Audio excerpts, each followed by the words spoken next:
Believe it or not, electric cars aren't some newfangled idea.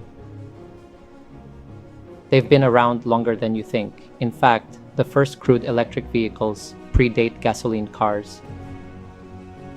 We're talking the 1830s here, folks, back when horses were still the preferred mode of transport. Scottish inventor Robert Anderson gets the credit for the first electric carriage. It was a clunky thing, but it worked. Then came the Americans and the Germans, all tinkering away in their workshops. They improved battery technology and even built the first electric taxis. Imagine that.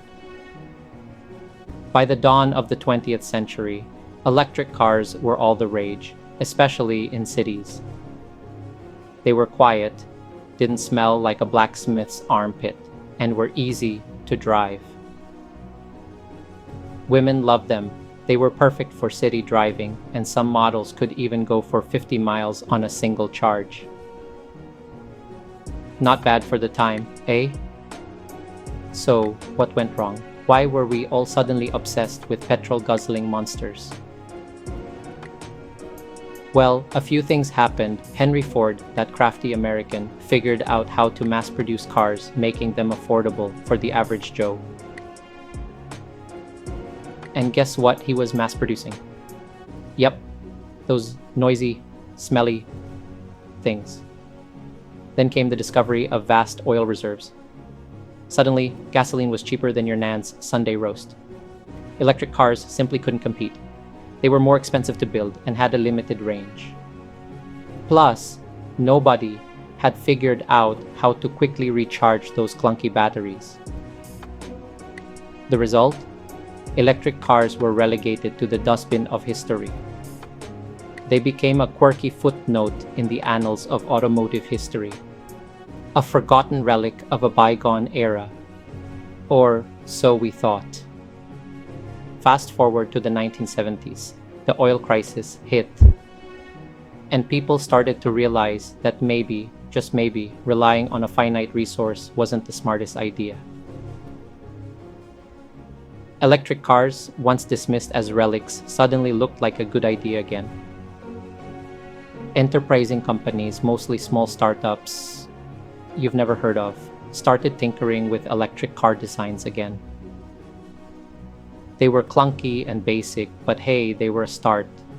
Governments, worried about their citizens choking on smog, even started offering incentives for people to buy electric. Then, in the 1990s, something interesting happened.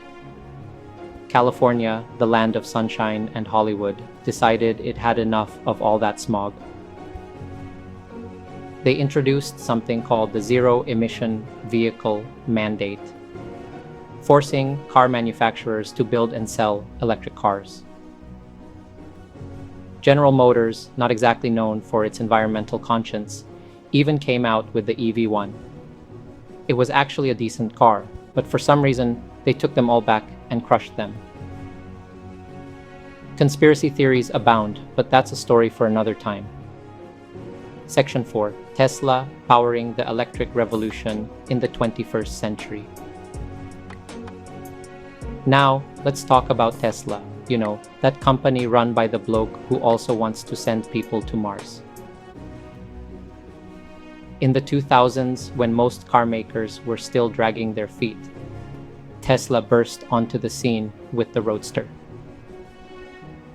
Finally, an electric car that didn't look like it was designed by a committee of accountants. It was sleek, fast, and had a decent range. Suddenly, electric cars were cool. People who wouldn't be caught dead in a Toyota Prius were lining up to buy Tesla Model S's. Other car makers, seeing which way the wind was blowing, started taking electric cars seriously. Today, every major car manufacturer is investing heavily in electric vehicles. From tiny city cars to massive SUVs, there's an electric car for everyone. Thank you for watching. Please like and subscribe to Always Mabel Canada and click the bell icon so that you will be notified every time we upload a new video.